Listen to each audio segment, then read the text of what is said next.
자, 다음 상담도 문자이고요. 끝번호 5620번으로 보내주신 사연 확인하겠습니다.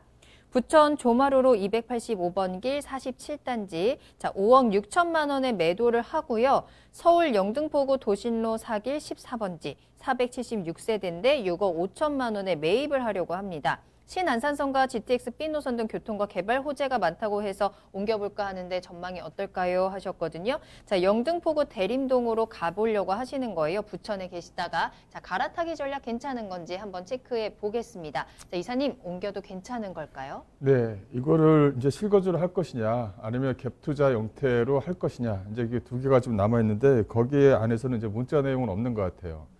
아마도 제 생각에는 이걸 이제 갭 투자 형태로 좀 진행하시는 것 같은데, 제가 그 현대 1차죠. 현대 1차 아파트, 또 한양에 있는 아파트, 이 두 가지를 좀 보게 된다면, 현재 시점에서는 갈아타기 해서 또 어떤 뭐 큰 의미를 담고 있지 않다. 이렇게 좀 말씀 좀 드릴 수가 있을 것 같아요. 일단은 한양 아파트는 좀 더 보시고, 일단은 현대 아파트를 좀 보신다고 한다면, 이 대림동에 있는 현대 아파트죠. 주변 지역이 약한 400세대로 좀 구성이 되어져 있는 부분이 있고요.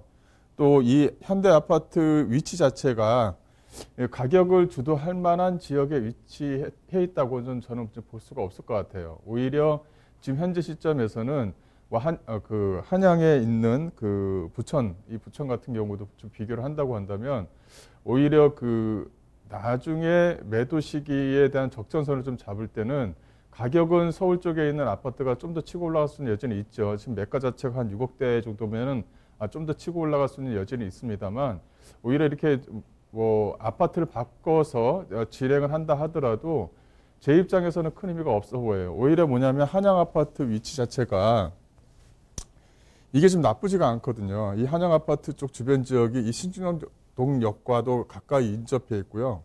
오히려 주변 지역을 좀 보시게 되면 그 아파트 단지가 이게 크게 형성되어져 있는 지역들은 없는 것 같아요. 오히려 뭐냐면 이 아파트, 주변 지역에 뭐 롯데 아파트 필요해서 이 동성 아파트를 포함해서 이게 전체가 하나의 단지로 좀 묶여져 있다. 이렇게 좀 볼 수가 있을 것 같아요. 또 주변 지역 자체가 이렇게 단지로 구성이 돼서 하나의 마을로 구성되는 이런 아파트 자체는 가격대의 힘이 있거든요. 가격대의 힘을 좀 가지고 올라갈 수 있는 여지가 좀 있는 겁니다.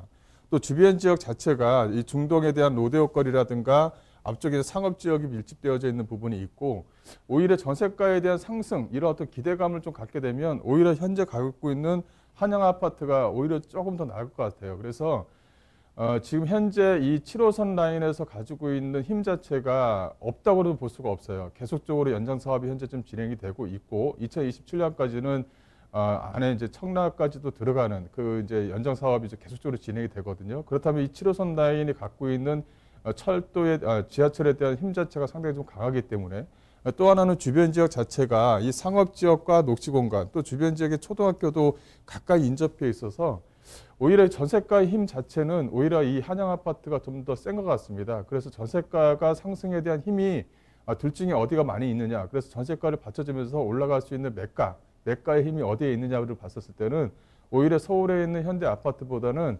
한양 쪽에 있는 이 아파트가 오히려 좀 힘이 앞으로 좀 더 많이 받을 것 같습니다. 그리고 또 신중동 쪽 주변 지역의 호재거리 자체가 상당히 좀 강하기 때문에 기대감이 좀 더 많은 것 같아요. 그래서 오히려 뭐냐면 이 아파트는 3년 후에 매도 시기를 잡으시든지 단기적으로 안 그러면은 한 5년 정도 전세를 한 2번 정도 돌리고 나서 매도 시기를 한 번 더 잡는 방향으로 진행하시는 게 좀 더 낫지 않을까 싶습니다.